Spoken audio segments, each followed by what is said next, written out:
Hi everyone, delonewolf here and welcome back to the Sunday recap, my weekly vlog where I talk a bit about my last week in games, and as always we'll start with EVE Online. Well, a little bit less than average when it comes to EVE Online for me last week. Most of my time most of my specific stuff went towards maintaining everything that I've got up and running. So we did another run for blueprint copies. Not really big news there, prices are very reasonable. As we all know, CCP mentioned that the construction for capital ships is pretty high at the moment, and I think that is helping with the blueprint copy business. But once you get into a run for different factions, even with the freighters at this point, you have big differences. So a couple of the more popular ones have very high prices, and some of the others are starting to get very low price points all of a sudden. So we have to decide, perhaps I need to mix things up, decide that alright, this carrier is most popular, this dreadnought is most popular, and these two freighters, and then do a run that way. It's something I'll look into, but for now I'm still very happy with the revenue that I'm getting from the blueprint copies. I also did a run for PI because I emptied out my planets, brought all the stuff to Jeddah and sold immediately. We are getting great prices, so if you put the stuff just in your cargo hold, you get an average price, and you can actually sell at a nice markup above that at the moment. If you follow EVE Talk, you know we're basically in the best place for the entire year when it comes to PI prices, and that is still the same story. More production happening in the game. That'll include the extra destruction from faction warfare, the capital ships, the new faction ships, but also I think the new sync for ships and thus for stuff that CCP has introduced. Although there's not that much PI, now that I think about it, there's not that much PI, but in general I would say I feel like we're in a high consumption place when it comes to EVE Online, with a lot of destruction and an extra sync, and then a lot of resources needed as well. So it's pretty good from my perspective. I also did a trip to Dodixie. I was looking for some good deals there, starting to focus again on Tech 2 ships. Same story again, if you follow EVE Talk, you know that we are starting to see the first few waves. Couple of Caldari Tech 2 ships actually have higher highs for the last 4 or 5 months or so. I think that especially in stealth bombers there is room for a bit of trading. Same thing with the logistics cruisers as well. A couple of them are starting to show volatility, so I'm trying to find out which trade hub could be the best place to stock up on a couple of extra, maybe even take the time to move them to Jeddah and then try to sell them at the best price.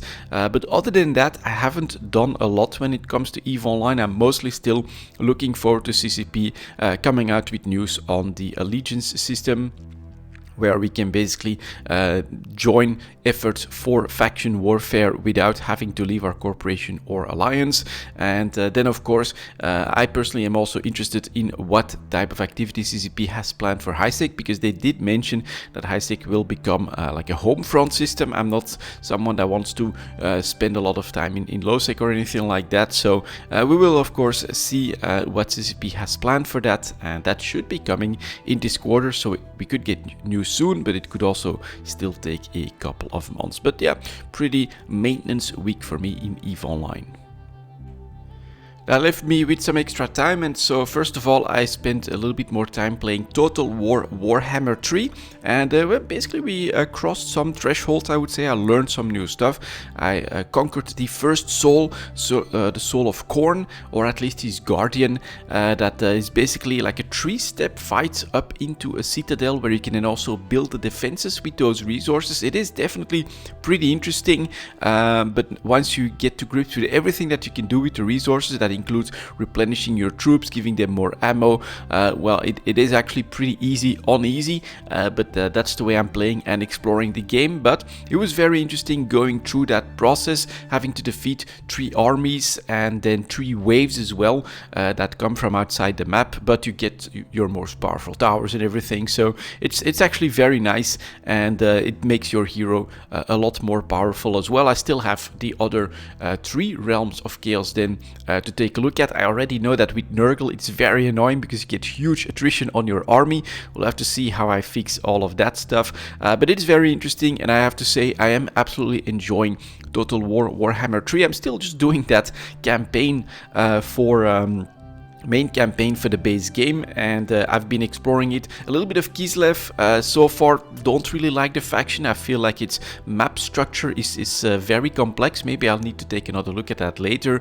My favorite so far is at place number 1, Khorne. Actually, I love how you can just have a wave of melee, run into the enemy army, create total carnage, have some fast units as well to take care of their ranged, and it's really cool, really powerful main hero as well that you can make either an individual that just destroys other heroes, or you can actually have him support your army as well. It's really cool. That's my favorite at this point, but the most powerful is probably Grand Cathay, so the Asian inspired faction that has that range advantage, and that's also the faction that I conquered my first Chaos God Soul with in order to progress the story.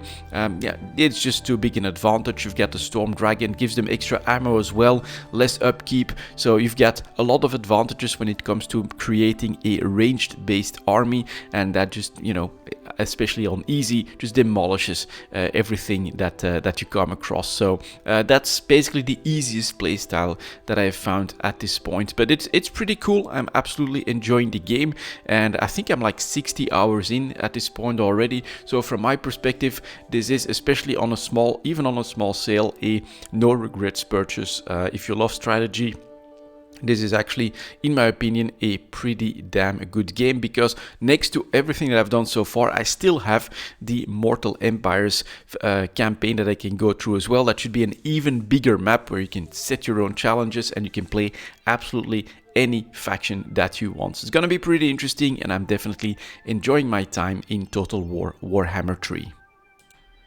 And finally, I also went back for a bit more Path of Exile. Just had another crazy idea, something that I wanted to test out. It is one of the, I think, worst ascendancies at this point. It's the Pathfinder. It does have some interesting mechanics with flasks, but then flasks themselves have been nerfed quite heavily when it comes to gaining charges, which is, I don't think, meant for the Pathfinder, but for other classes to not have as easy a time to just get constant flask uptime. But as a result, my favorite playstyle with that one has been gutted, and so I went a different route. I went a poison build, trying to get as much out of poison proliferation as I could, and so I'm using puncture with 100% poison chance, which is basically something that hits a single target, but then I want that to be a massive poison, so all of my passive nodes are meant to increase the amount of poison damage, and that then, once that target dies, spreads to everything. And since it is single target, I think it's got decent damage against bosses. If I want to. Now, same problem to report as with all of my build ideas, we don't have enough defenses, and so I think I had to do, for my third lap, like 10 runs or something like that before Izara didn't one-shot me with one of his abilities. But it is very, very satisfying when there's like a large group of monsters, you fire a single arrow into that, and then you just watch everything disintegrate into a wave of poison. Definitely pretty damn cool. I think it has some potential, and then once I got my third ascension, I could go for the 6% life regenerated whenever one of my flasks would trigger. They're auto-triggered when they're full, and it builds some type of defense. Of course, my HP is way too low, but you have some type of passive defense there as well. But it is a very far stretch from the old method where you could just get charges when you were hit, get the right gear, and basically on any hit you would get that 6% from a single flask, so you could get that up to 30%, and you had a very strong defense that was not even perfect, because some strong degens and a couple of big hits that would still get on top of those characters as well. But it was very interesting, and I loved that play style. So now I'm basically trying to avoid damage, and I got a little bit of regen with the flasks popping and being constantly on, which is very nice, of course.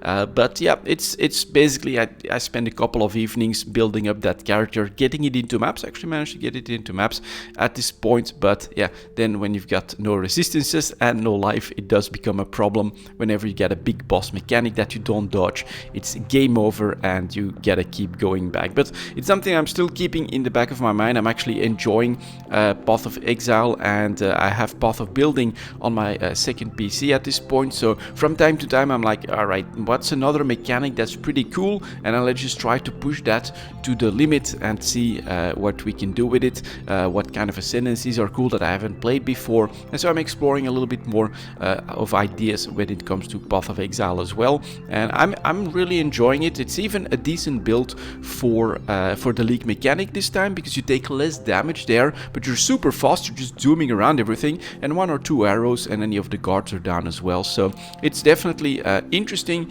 to explore Path of Exile at the moment, I would say, with this league, because high mobility, high damage is very nice for the league mechanic, and so yeah, those glass cannon ideas that I constantly have are not that bad there. So overall, yeah, pretty happy. Explored another character, learned some more stuff as well, and I might look into a little bit more, but at the moment it's still Total War Warhammer 3 that has my main focus. And that was my last week in games, guys. Thank you very much for watching, and as always, I'll see you next time.